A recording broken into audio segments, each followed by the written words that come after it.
To all of you. I hope आप सभी ठीक होंगे, आपकी स्टडी चल रही होगी।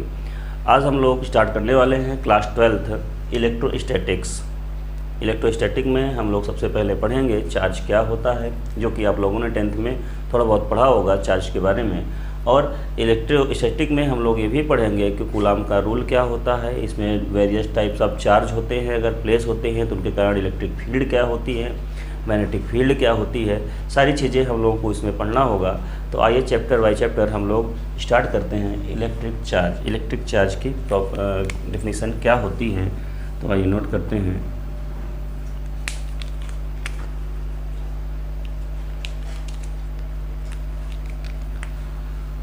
Electric charge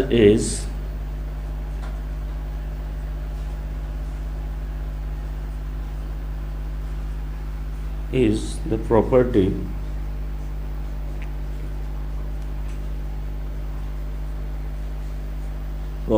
of particle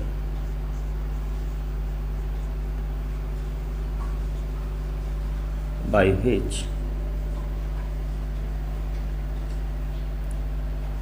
it produce electric field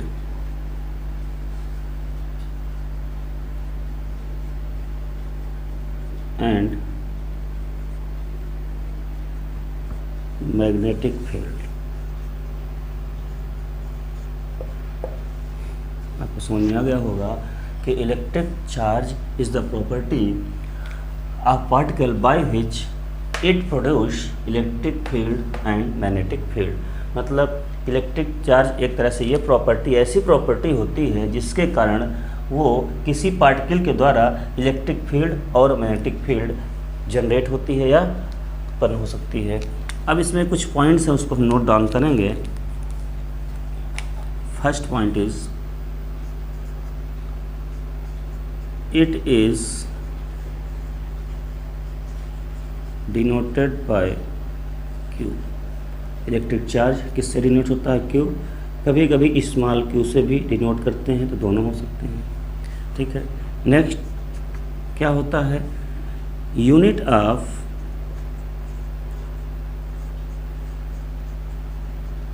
electric charge is coulomb. Coulomb, ठीक है। अच्छा, एक और यूनिट होती है, क्या होती है? इसको आगे लिख लेते हैं, फैराडे। यूनिट क्या होती है? और फैराडे होती है, जहाँ पे हम लिख सकते हैं 1 faraday is equal to 96500 coulomb. ये कभी कभी ऑब्जेक्टिव में पूछ लेता है, इसको आप नोट कर लीजिए।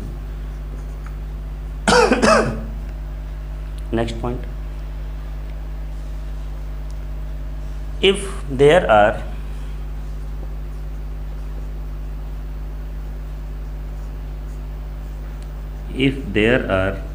n electrons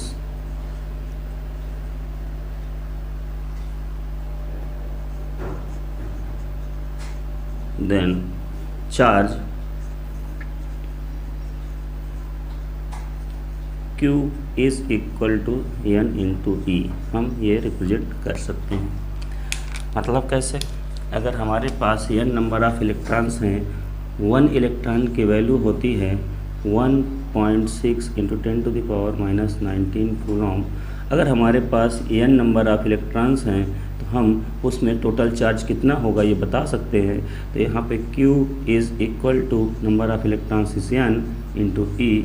मीन्स अगर हमारे पास 5 या 6 इलेक्ट्रॉन हैं तो Q is equal to charge is equal to 5 × 1.6 × 10⁻⁻19 coulomb. Total charge कितना होगा?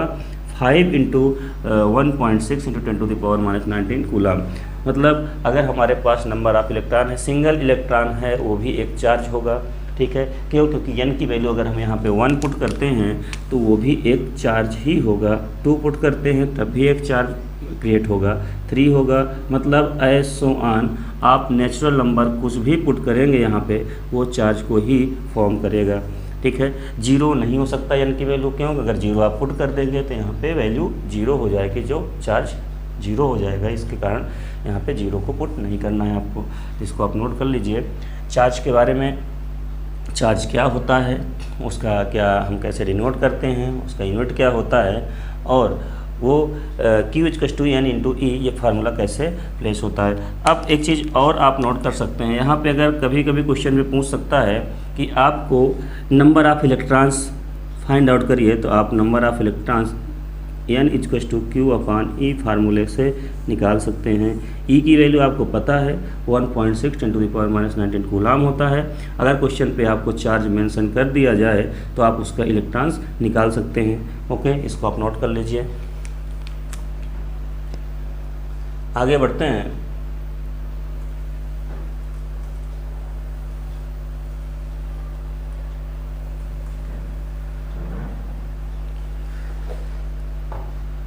इसी में अगर हम एक छोटा सा क्वेश्चन करें, find out the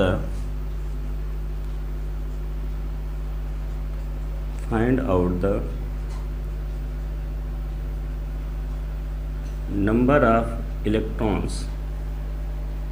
of electrons in 1 coulomb charge,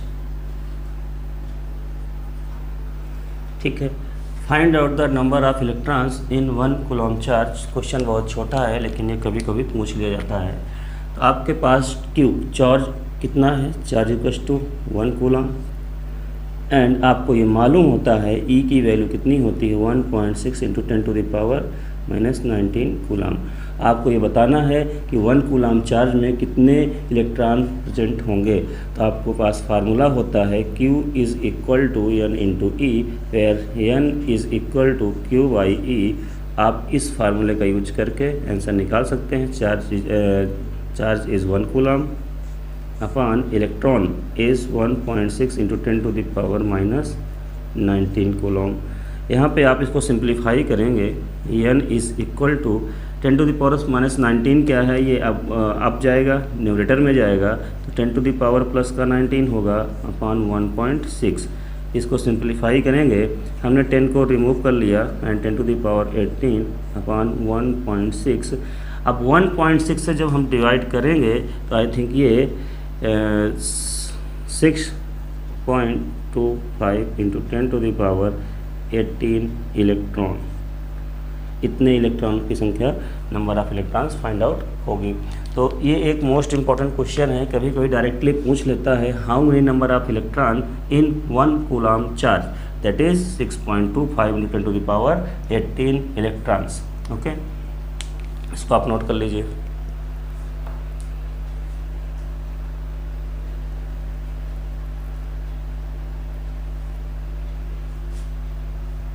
okay,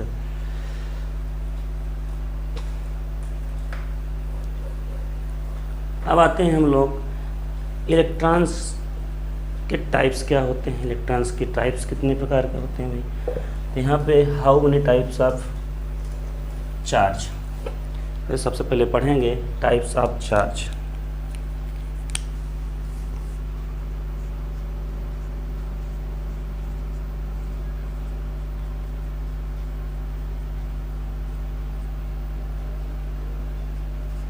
types of electric charge. तो इलेक्ट्रिक चार्ज कितने तरह का होता है। इलेक्ट्रिक चार्ज 2 टाइप का होता है। एक क्या होता है, तो लिखेंगे यहाँ पे there are 2 types of electric charge.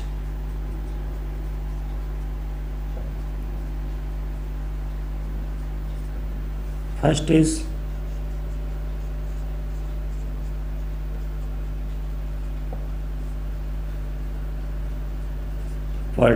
positive charge, second is negative charge।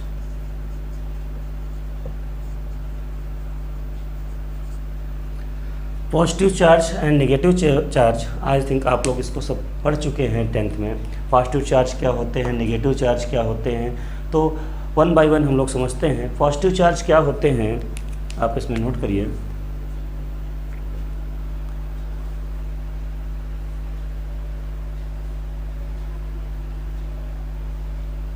when an object has a positive charge, when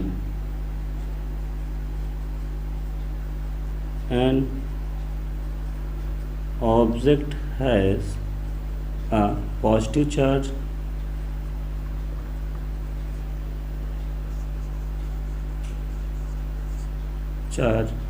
it means, अब पॉजिटिव चार्ज कब होगा, मतलब it means number of proton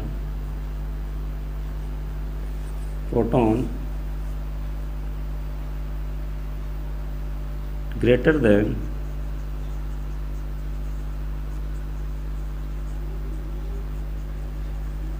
number of electron, number of proton is greater than number of electron. Okay, तो positive charge की definition क्या होगी, when an object has a positive charge it means number of proton greater than number of electrons is positive charge. ठीक है, similarly negative charge क्या होता है,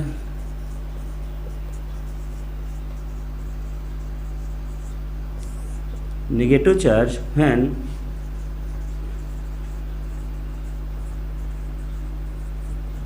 an object has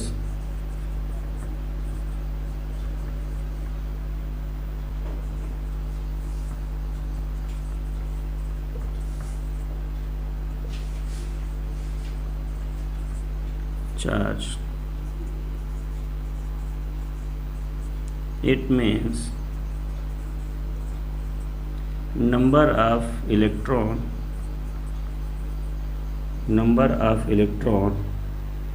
more than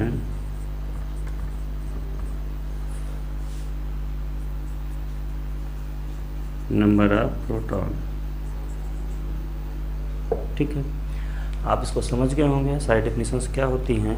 number of electron जब ज़्यादा होता है, greater होता है किसके कारण, प्रोटॉन से, तो वो क्या होता है, नेगेटिव चार्ज होता है। और जब नंबर ऑफ प्रोटॉन ग्रेटर होता है वो क्या होता है, पॉजिटिव चार्ज होता है। तो आप यहाँ लिख सकते हैं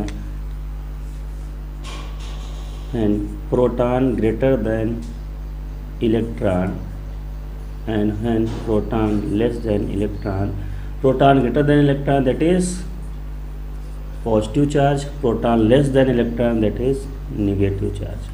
यही एक फिनोमिना होता है जिससे हमें पता चलता है कि पॉजिटिव चार्ज है या नेगेटिव चार्ज है। ओके, अब हम लोग थोड़ा सा इसके बारे में और समझेंगे।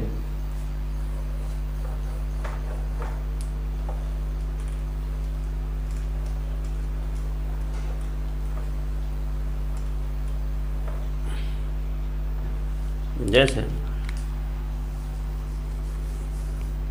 आपने पढ़ा positive charge and negative charge, तो पॉजिटिव और नेगेटिव की कुछ प्रॉपर्टीज़ भी होती हैं।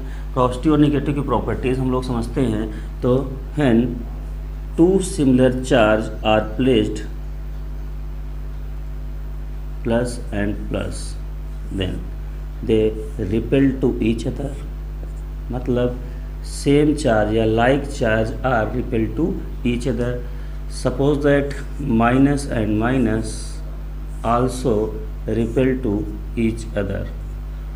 ठीक है, plus and minus are attract to each other, plus और माइनस एक दूसरे क्या करेंगे, अट्रैक्ट करेंगे।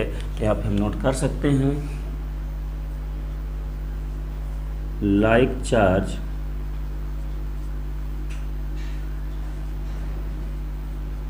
Repel to each other,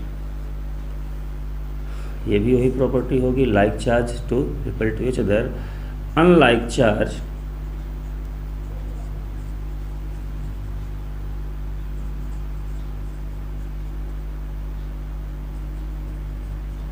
attract to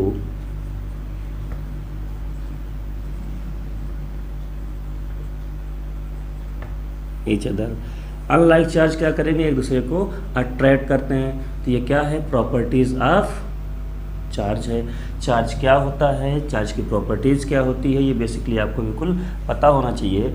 अब इसी फार्मूले का, इसी अट्रैक्शन और रिपल्सन का यूज करके हम लोग क्या पढ़ेंगे, कूलाम्स का रूल पढ़ेंगे। कूलाम्स के रूल में क्या होता है कि कूलाम्स के रूल में हमको ये बताना होता है कि फोर्स कहाँ लग रहा है, कितना लग रहा है। मतलब दो चार्ज रखे होंगे, उनके बीच कितना फोर्स लग रहा है। फोर्स तभी लगेगा जब एक दूसरे को वो रिपेल कर रहे होंगे या अट्रैक्ट कर रहे होंगे। अगर रिपेल कर रहे होंगे तो वो एक दूसरे से दूर जा रहे होंगे, दूर जा रहे होंगे तो उनके बीच कुछ फोर्स लग रहा होगा।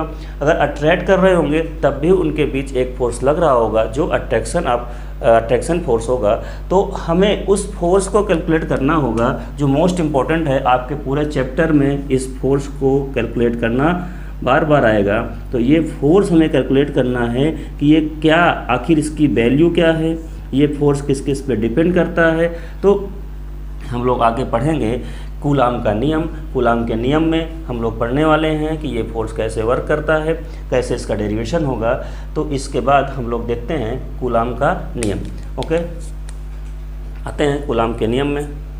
हेडिंग डालिए कूलाम का नियम।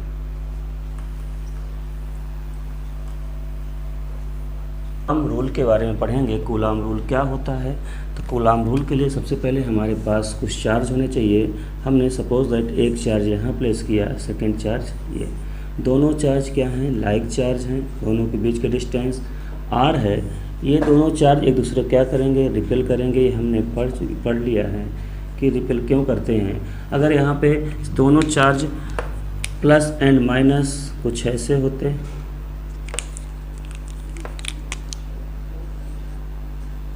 तो ये क्या करते हैं, ये भी अट्रैक्ट करेंगे। यहाँ पे आप समझ सकते हैं कि फोर्स ऑफ अट्रैक्शन क्या होगा, कुछ ऐसा होगा। मतलब अनलाइक चार्ज एक दूसरे को अट्रैक्ट करेंगे और लाइक चार्ज एक दूसरे को रिपेल करेंगे। तो इनके बीच के डिस्टेंस भी r ही होगी। Suppose that this is q1, this is q2, q1 and q2। अगर चार्ज का मैग्नीट्यूड सेम होगा तो जो लगने वाला फोर्स है दोनों केस में सेम होंगे और डिस्टेंस भी यहाँ पे सेम होनी चाहिए। ओके, तो हम लोग डेरिवेट करेंगे इस फार्मूले को। सबसे पहले हम इसकी थ्योरी नोट करते हैं। Theory according to Coulomb rule. According to Coulomb rule हम ये कह सकते हैं the magnitude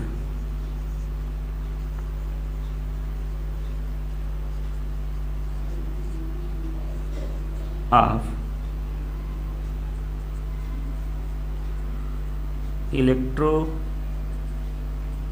electrostatic force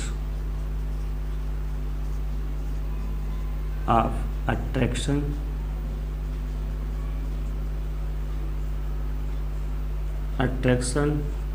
or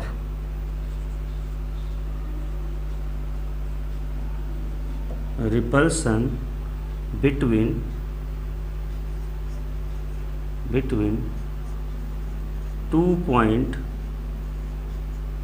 two point charge is first क्या होगा। देखिए इसमें टू लॉ होते हैं, कूलाम के रूल में टू रूल होते हैं हमारे पास। सबसे पहले हम लिखेंगे the magnitude of electrostatic force of attraction और repulsion between 2 point charge is. First is होगा यहाँ पे directly proportional to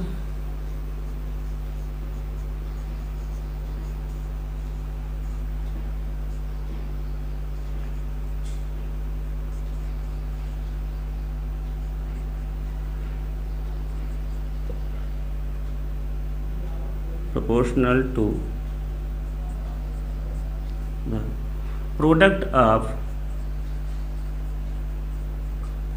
product of magnitude of charge।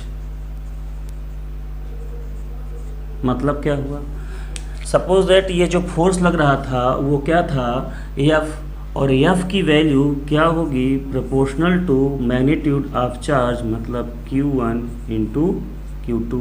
तो फर्स्ट लॉ के अकॉर्डिंग हम ये इक्वेशन को लिख सकते हैं।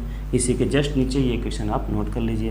देन सेकेंड लॉ के अकॉर्डिंग क्या है, सेकेंड लॉ क्या कहता है, सेकेंड लॉ के अकॉर्डिंग ये होता है, एंड यहाँ पे लिख दीजिए, and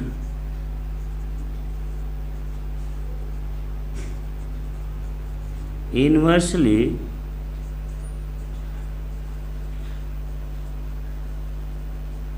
proportional to the square of the distance between them। तो आई थिंक आपको समझ में आ गया होगा यहाँ पे क्या डिफिनीशंस हैं। डिफिनीशंस ये होती है, आपको समझा दे रहे हैं। डिफिनीशन ये होती है कि जब किसी दो चार्ज के बीच जो बल, कौन सा फोर्स वर्क करता है, रिपल्सन और अट्रैक्शन फोर्स वर्क करता है, तो वो होता क्या है, वो होता है directly proportional to the product of magnitude of a charge. वो दोनों चार्ज के मल्टीप्लाई के इक्वल होता है या प्रोपोर्शनल होता है। देन सेकेंड लॉ क्या कहता है, इन्वर्सली जो फोर्स होगा वो inversely proportional to the square of the distance between them. मतलब इन्वर्सली प्रोपोर्शनल का मीनिंग ये होता है कि एफ इन्वर्सली प्रोपोर्शनल मतलब 1/, और किसके, डिस्टेंस बिटवीन देम के स्क्वायर के। हम सेकेंड इक्वेशन प्लेस कर सकते हैं। तो आई थिंक ये आपको फर्स्ट एंड सेकेंड रूल आपको समझ में आ गया होगा, आप इसको नोट कर लीजिए। देन आगे बढ़ते हैं हम लोग।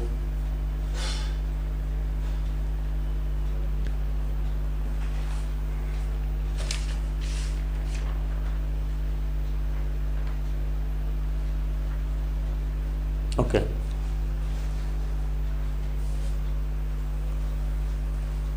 अब इस रूल के अकॉर्डिंग हम इस फार्मूले को डेरिवेट करेंगे। सबसे पहले डेरिवेशन में हमें कुछ वैल्यूज़ लिखनी होंगी जो हम समझते हैं, ठीक है। तो यहाँ पे अगर हम दोनों इक्वेशन एक को यहाँ पे नोट डाउन कर लें, हमारा फर्स्ट इक्वेशन था F proportional to Q1 and Q2 and F inversely proportional to 1/r², equation number first and equation number second. इन दोनों इक्वेशंस को अगर हम देखें तो क्या है, इनमें दोनों में प्रोपोर्शनलिटी का साइन है। अब दोनों एफ के इक्वल हैं तो क्या हम दोनों को कलेक्ट कर सकते हैं। तो एफ प्रोपोर्शनल टू Q1/Q2/r²। यहाँ पे प्रोपोर्शनलिटी का साइन रिमूव करने के लिए हमको एक कांस्टेंट टर्म लाना पड़ेगा और इक्वलिटी साइन वहाँ पे हम ला सकते हैं। K इज़ इक्वल टू, यहाँ पे क्या हो जाएगा, Q1/Q2/r²। ये हमें फार्मूला प्लेस कर दिया गया। इसके बाद जहाँ पे हमने K की वैल्यू प्लेस किया, K इक्वल टू क्या होता है, बेसिकली 1/4πε0 होता है, और इसकी वैल्यू क्या होती है, 9 × 10⁹ होती है, ठीक है। 9 × 10⁹ होती है। इसका यूनिट क्या होता है, newton metre square upon coulomb square भी होता है। अभी हम लोग यूनिट बारे में समझेंगे कैसे आती है यूनिट। तो यहाँ पे इस वैल्यू को अगर प्लेस करेंगे तो F is equal to 1/4πε0 Q1/Q2/r²।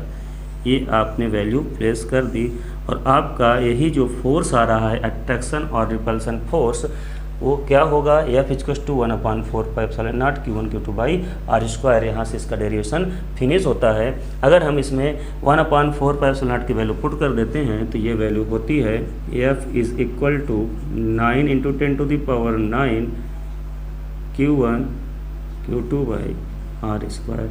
तो हम इस वैल्यू को प्लेस कर सकते हैं, ओके।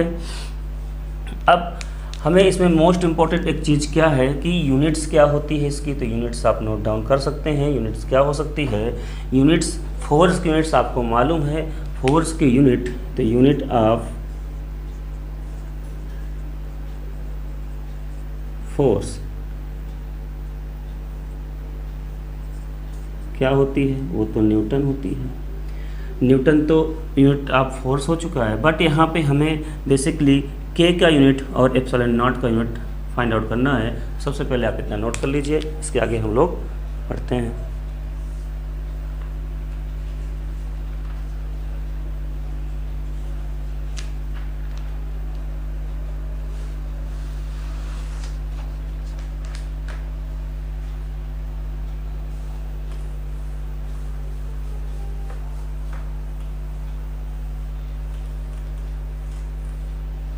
ओके, तो हमने क्या फार्मूला अभी डिराइव किया, फार्मूला हमारे पास आया है F is equal to K Q1 Q2 by R square, okay, where K is equal to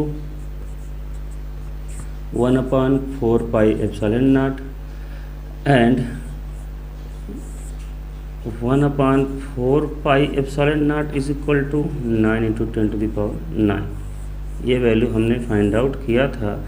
अब हम क्या करेंगे, इनके यूनिट्स के बारे में पढ़ेंगे। तो यूनिट ऑफ फोर्स, सबसे पहले हम पढ़ेंगे यूनिट ऑफ फोर्स।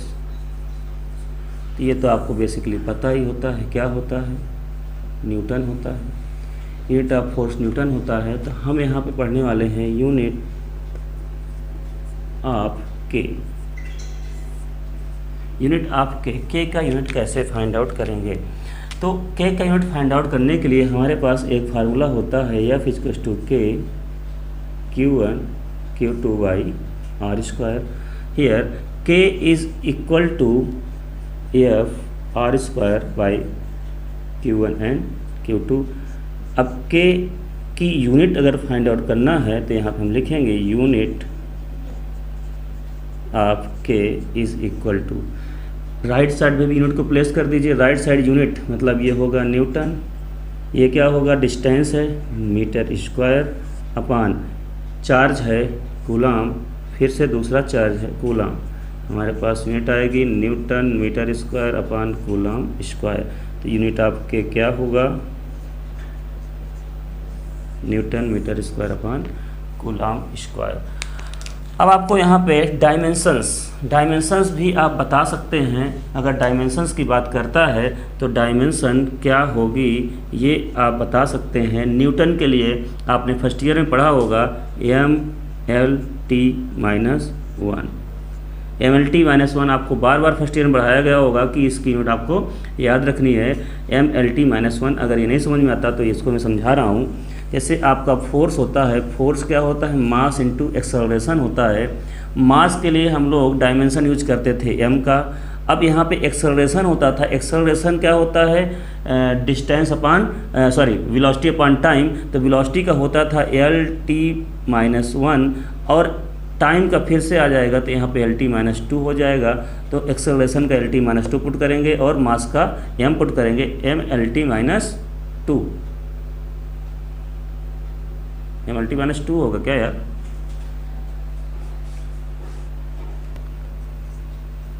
डायमेंशंस हम लोग यूज करेंगे। डायमेंशंस यहाँ पे हो जाएगा न्यूटन के लिए MLT-2 होता है, ये हमने बताया आपको। MLT-2 कैसे आता है, मास एंड एक्सेलरेशन, मास के लिए m और एक्सेलरेशन के लिए LT-2 MLT-2 हो जाता है। मीटर के लिए हम लोग यूज करेंगे L और स्क्वायर है तो स्क्वायर हो जाएगा। यहाँ पे कूलाम क्या होता है, Q मतलब ये I इंटू टी के इक्वल होता है। तो अगर I का देखें, I का क्या होगा, एम्पियर होगा, T का टाइम होगा। तो हम यहाँ नीचे लिख सकते हैं AT और दोनों का स्क्वायर है। तो डायमेंशन को अगर हम सॉल्व करेंगे तो डायमेंशन क्या हो जाएगी इसकी, ML³ T ये स्क्वायर है, अपवर्ड जाएगा, माइनस हो जाएगा तो -4 और A-2। आई थिंक आपको समझ में आ गया होगा। ये तो सिंपली सिंप्लीफिकेशन है। यहाँ पे m जैसे था वैसे है, L और L स्क्वायर L³ T-2 है। ये T-2 जब अपवर्ड जाएगा, T+2 है यहाँ पे, जब अपवर्ड जाएगा तो -2 हो जाएगा। तो माइनस माइनस दोनों ऐड हो जाएंगे और A अपवर्ड जाने पर -2 हो जाएगा। तो यहाँ पे आपको समझ में आ गया होगा कि बीमा इसकी डायमेंशन क्या होगी। ओके, इसको नोट कर लीजिए आप लोग। हमने K का dimension and unit find out कर लिया है। अब हम लोग क्या करेंगे, अब हमें एप्सिलॉन नॉट का जो यहाँ पे वैल्यू है ये होती क्या है, अभी पहले ये समझना है। इसके बाद इसका यूनिट और डायमेंशंस फाइंड आउट करेंगे। ओके,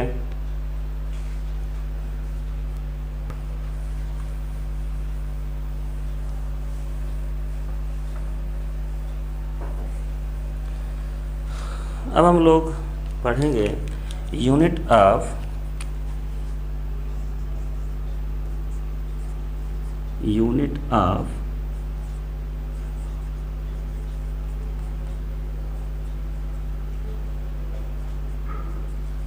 परमिटिविटी, मतलब एप्सिलॉन नॉट। एप्सिलॉन नॉट को हम लोग परमिटिविटी बोलते हैं। तो यहाँ पे आपको अभी मालूम होगा कि आपने के की यूनिट फाइंड आउट किया था। के का यूनिट क्या होती है? Unit of K, unit of K is equal to newton metre square upon coulomb square. तो अगर यूनिट इसकी पता है तो एप्सिलॉन नॉट मतलब epsilon zero is equal to, या तो प्रोपोर्शनल टू हम कह सकते हैं 1/k होता है, जस्ट रिवर्स होता है। तो जो एप्सिलॉन नॉट का यूनिट होगा, यूनिट ऑफ हम लिख सकते हैं unit of epsilon zero is equal to 1 of unit of K का यूनिट। तो आप वैल्यू पुट कर सकते हैं। Unit of epsilon zero is equal to, अभी आपको फाइंड आउट किया गया था न्यूटन पर मीटर स्क्वायर, तो यहाँ पे वैल्यू पुट कर दीजिए 1 newton metre square upon coulomb square. Epsilon naught is equal to, इसकी यूनिट क्या होगी? Coulomb square upon newton metre square. ठीक है। अब सिमिलरली आप इसकी डायमेंशंस को भी फाइंड आउट कर सकते हैं।